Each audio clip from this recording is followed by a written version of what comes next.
नमस्ते। आज के इस दिलचस्प एक्सप्लेनर में हम एक ऐसे ऐतिहासिक पल की बात करेंगे जिसने दक्षिण एशिया का नक्शा हमेशा के लिए बदल कर रख दिया। 1971 का युद्ध। एक इतिहासकार के नजरिए से अगर आप देखें तो ये सिर्फ दो देशों की लड़ाई नहीं थी। ये एक ऐसा पॉइंट था जहां जटिल सैन्य रणनीतियां, एक भयानक मानवीय संकट और दुनिया भर की बदलती कूटनीति आपस में टकरा रही थीं। तो चलिए बिना किसी देरी के इस पूरी टाइमलाइन को डीकोड करते हैं। इस विश्लेषण में हम चीजों को सिलसिलेवार तरीके से समझेंगे। सबसे पहले संघर्ष की जड़ों पर नजर डालेंगे, फिर ऑपरेशन सर्चलाइट और शरणार्थी संकट की बात करेंगे। इसके बाद हम मिलिट्री टैक्टिक्स, प्रमुख युद्ध और नौसेना के दबदबे को एनालाइज करेंगे, और आखिर में महाशक्तियों के उस खतरनाक नौसैनिक गतिरोध और 1972 की कूटनीतिक विरासत को गहराई से समझेंगे। तो शुरुआत करते हैं 1971 के संघर्ष की जड़ों से।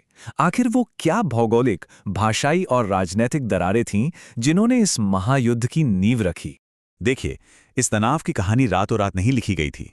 दशकों के भाषाई विवाद और भारी आर्थिक असमानताओं ने इसे हवा दी। 1947 में जब पाकिस्तान बना तो उसके दो हिस्से थे, पूर्वी और पश्चिमी पाकिस्तान। और पता है, इन दोनों के बीच 1600 किलोमीटर का फासला था। फिर 1952 में पूर्वी पाकिस्तान में उर्दू को थोपे जाने का कड़ा विरोध हुआ, जिसे हम बंगाली भाषा आंदोलन के नाम से जानते हैं। लेकिन असली चिंगारी भड़की 1970 के चुनावों में। शेख मुजीबुर रहमान की अवामी लीग ने पूर्वी पाकिस्तान में 167 सीटें जीतकर क्लीन स्वीप कर दिया, जबकि पश्चिम में उन्हें एक भी सीट नहीं मिली। और पश्चिमी पाकिस्तान की सत्ता ने इस लोकतांत्रिक जीत को पूरी तरह से इग्नोर कर दिया। यहीं से बवाल शुरू हो गया। अब हम उस ब्रेकिंग पॉइंट पर आते हैं जहां राजनीतिक गतिरोध ने एक भयानक रूप ले लिया, ऑपरेशन सर्चलाइट और उससे पैदा हुआ शरणार्थी संकट। 30 लाख। जरा इस आंकड़े के बारे में सोचिए। ये कोई मामूली नंबर नहीं है। ये उन लोगों की अनुमानित अधिकतम संख्या है जिन्होंने ऑपरेशन सर्चलाइट में अपनी जान गंवाई।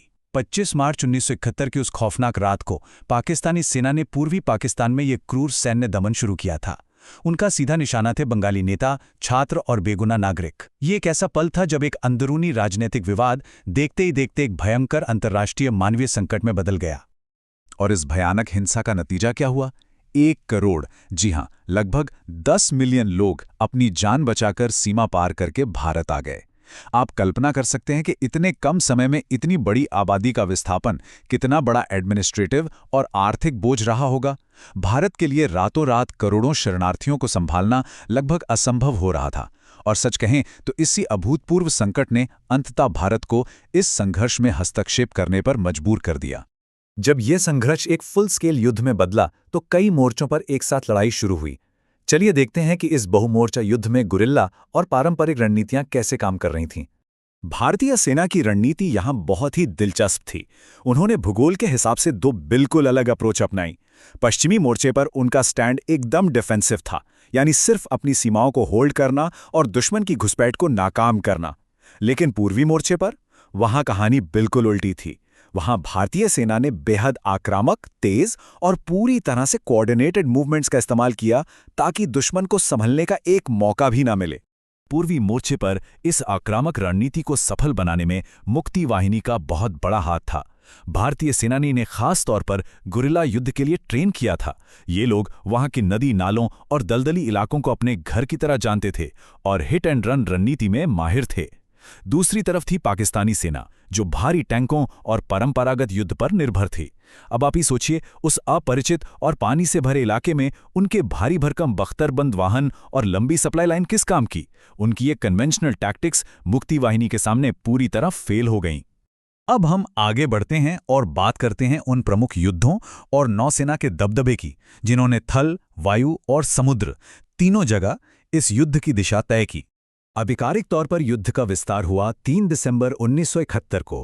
पाकिस्तान ने ऑपरेशन चंगेज खान लॉन्च किया। उनका प्लान था 11 भारतीय हवाई अड्डों पर अचानक हवाई हमला करके भारतीय वायुसेना को जमीन पर ही तबाह कर देना।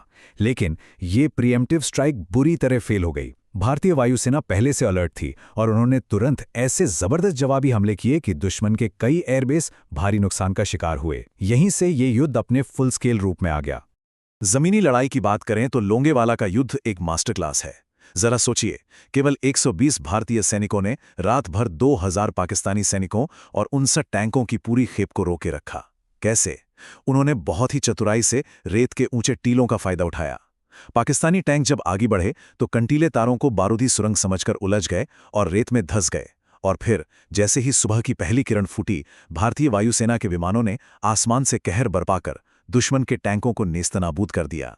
ये इस बात का बेहतरीन उदाहरण है कि कम संख्या में होने के बावजूद अगर इलाके का सही इस्तेमाल किया जाए तो बड़ी से बड़ी फौज को रोका जा सकता है। लेकिन असली गेम चेंजर तो समंदर में चल रहा था। 4 दिसंबर को भारतीय नौसेना ने ऑपरेशन ट्राइडेंट लॉन्च किया, जिसने आधुनिक नौसैनिक युद्ध की परिभाषा ही बदल दी। रात के अंधेरे में भारतीय नेवी ने पहली बार एंटीशिप मिसाइलों का इतनी कामयाबी से इस्तेमाल किया और पीएनएस खैबर जैसे बड़े पाकिस्तानी विध्वंसकों को डुबो दिया। इस एक हमले ने कराची बंदरगाह के पास के पूरे समुद्री इलाके को सुरक्षित कर लिया। और भारतीय नौसेना यही नहीं रुकी। ट्राइडेंट की सफलता के तुरंत बाद 8 दिसंबर को उन्होंने ऑपरेशन पाइथन को अंजाम दिया। इस बार टारगेट थे कराची के केमारी तेल भंडारण केंद्र। मिसाइलों के सटीक वार ने पाकिस्तान का 50% से ज्यादा ईंधन भंडार कुछ ही पलों में राख कर दिया। कहा जाता है कि इस तबाही से लगभग $3 बिलियन का भयंकर आर्थिक नुकसान हुआ। दुश्मन की नौसेना पूरी तरह से पंगु हो गई थी। जैसे जैसे युद्ध तेज हो रहा था, दुनिया की बड़ी ताकतें भी इसमें कूद पड़ी। बंगाल की खाड़ी में महाशक्तियों का जो नौसैनिक गतिरोध हुआ, वो सच में रोंगटे खड़े कर देने वाला था। ये एक ऐसा पल था जब बंगाल की खाड़ी शीत युद्ध के ग्लोबल शतरंज के बोर्ड में बदल गई। अमेरिका ने पाकिस्तान के सपोर्ट में अपना विशाल 7वां बेड़ा यानी टास्क फोर्स 74 रवाना कर दिया और ब्रिटेन ने HMS ईगल को अरब सागर में भेज दिया। चीन भी कूटनीतिक रूप से उनके साथ था। भारत पर एक तरफा दबाव बनाया जा रहा था। लेकिन तभी एंट्री होती है सोवियत संघ की। उन्होंने भारत के समर्थन में प्रशांत महासागर से अपनी परमाणु हथियारों से लैस पनडुब्बियों और 10वें ऑपरेटिव बैटल ग्रुप को भेज दिया। और सोवियत संघ का यह कदम कोई तुक्का नहीं था। इसके पीछे अगस्त 1971 में साइन की गई भारत सोवियत शांति और मैत्री संधि थी। सोवियत पनडुब्बियों की इस भयंकर मौजूदगी ने एक जबरदस्त डिटरेंस यानी निवारक का काम किया। अमेरिका और ब्रिटेन के बेड़ों को पीछे हटना पड़ा। इस एक मास्टर स्ट्रोक ने सुनिश्चित कर दिया कि यह युद्ध सिर्फ एक क्षेत्रीय लड़ाई ही बना रहे और पश्चिमी देश सीधे तौर पर इसमें मिलिट्री दखल ना दे सकें। नौसैनिक समर्थन से कट जाने और जमीन पर बुरी तरह घिर जाने के बाद युद्ध का अंत तय था। चलिए आखिरी हिस्से की बात करते हैं, आत्मसमर्पण और उसकी कूटनीतिक विरासत जिसने दक्षिण एशिया का नक्शा ही बदल दिया। 16 दिसंबर 1971 ये वो तारीख है जिसे इतिहास कभी नहीं भुला सकता। ढाका में इंस्ट्रूमेंट ऑफ सरेंडर पर साइन किए गए करीब 93,000 पाकिस्तानी सैनिकों ने भारतीय सेना और मुक्ति वाहिनी के सामने घुटने टेक दिए। द्वितीय विश्व युद्ध के बाद से पारंपरिक फौजों का ये सबसे बड़ा आत्मसमर्पण था और इसी दिन आधिकारिक रूप से एक नए स्वतंत्र राष्ट्र का उदय हुआ, बांग्लादेश। युद्ध के बाद कूटनीति का सबसे अहम दौर शुरू हुआ 1972 के शिमला समझौते के साथ। भारत ने यहां एक बेहद रणनीतिक और दूरदर्शी कदम उठाया। उन्होंने पाकिस्तान के कब्जे वाले 13,000 वर्ग किलोमीटर इलाके को वापस कर दिया और उन सभी 93,000 युद्धबंदियों को रिहा करने का फैसला किया। लेकिन इसके बदले में उन्होंने क्या लिया? उन्होंने ये सुनिश्चित किया कि पाकिस्तान और अंतर्राष्ट्रीय समुदाय बांग्लादेश को एक स्वतंत्र देश के रूप में आधिकारिक मान्यता दें। यह कूटनीति का एक बहुत ही शानदार उदाहरण था। तो अब आखिर में एक बड़ा सवाल उठता है। 1972 के शिमला समझौते की जो विरासत है और 1971 में जो नई सीमाएं खींची गईं, वो आज भी दक्षिण एशियाई कूटनीति और स्थिरता को कैसे प्रभावित कर रही हैं?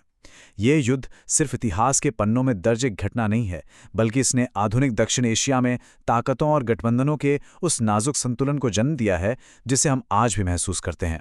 इस विषय पर जरूर सोचिएगा। आज के इस एक्सप्लेनर में हमारे साथ जुड़ने के लिए बहुत बहुत धन्यवाद।